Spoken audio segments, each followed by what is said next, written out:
Trends. We love talking about trends. We all want to know how to incorporate them in our home and, what's something we can do so our interiors do look of the moment and of today without reinventing the wheel. The first entryway that I'm going to show you really looks okay. They've established beautiful symmetry here, but if we wanted to see this very entryway looking a little more today and a little more trendy, we would probably have a painted piece of furniture. Very often the lamps are made from altar candlesticks or pottery or something like that.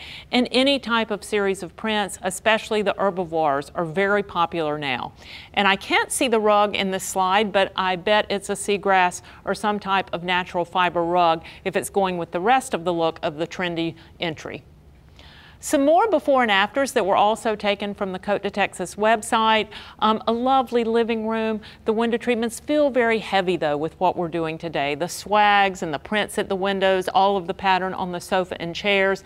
But so when you look at how this room has been treated for today, it's very light and fresh.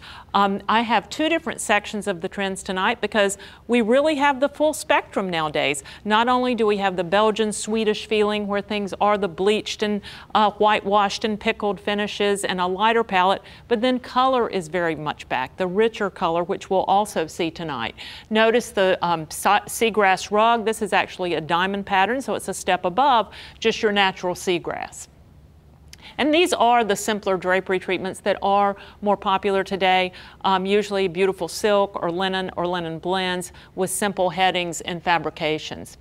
Another before and after where we see, a very traditional room, very lovely, but it doesn't look as trendy as it does here. When you see the palette really lightened and really softened, getting that background, the walls, the ceiling, the trim, very often painted the very same color, just creating that architectural shell all the way around you. But a lot of symmetry here, building that foundation on the room, as so many of you have heard me say many times, I think symmetry is so important, but then it's just as important to break that symmetry when you get to the smaller pieces in the room.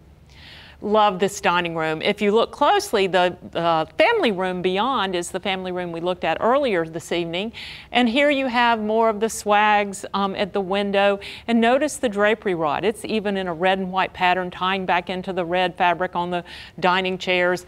So I think design used to be a little more specific to every interior. I don't think we saw quite as much personal style as we see now. And when we look in the next slide, notice the chandelier, the draperies, the rug on the floor, the contrast of the white painted chairs with the dark wood table. Whenever you're mixing styles, you want the finishes to be very different. Otherwise, it looks like you were trying to match them and you missed. So you really want them to be different so they complement one another. The lantern used as the chandelier, flanking the mirror, combining the plates with the set of prints. I thought that was a wonderful idea.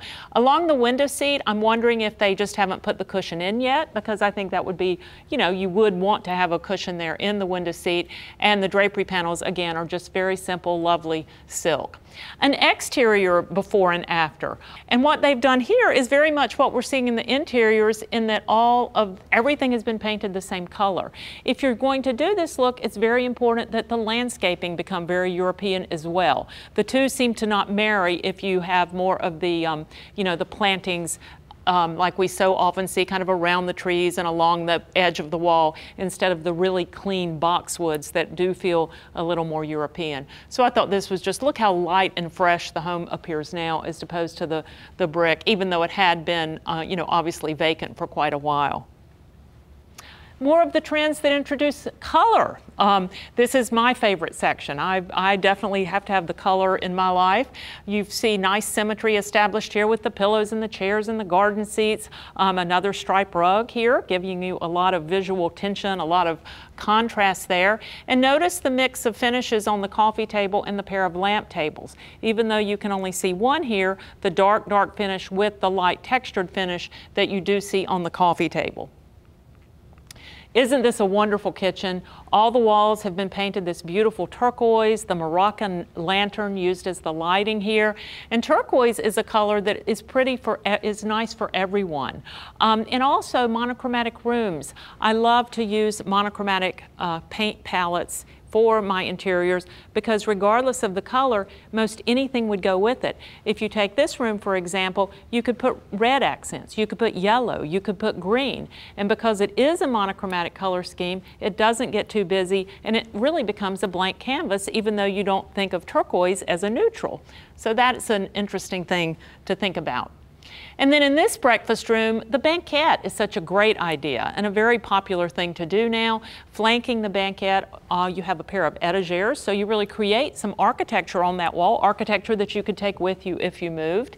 In this slide, they have been painted this wonderful fiery orange color, which adds a beautiful backdrop to that entire wall. So you've created such nice architecture there. And then the drum pendant hanging over the table, mixing it up just a little bit with the light fixtures that you choose. Another wonderful dining space with a lacquered cabinet. The interior is painted a contrasting color. And then the Venetian glass chandelier, this beautiful blue. Throughout your home, think about mixing it up a little bit with your lighting fixtures. Even if your ceilings are only 8 feet, it makes it a little bit more challenging. But if your room's a little more traditional, maybe introducing a lighting fixture that's a little more transitional or contemporary. It really gives it a little bit of personal style and mixes it up just a little. And then my last slide in the trendier area with color tonight shows you walls that do have a patterned wall covering. You know, anything really goes nowadays. It's kind of fun. We can shop from anywhere, and so many of the styles really are popular and showing your personal style. The back of the chair is done in a different contrasting fabric. Here it's in a stripe. Very often you'll see a check or even just a solid contrasting fabric used on the outback of the chair. Can be a really fun thing to do. Gotta get your style, gotta get your style.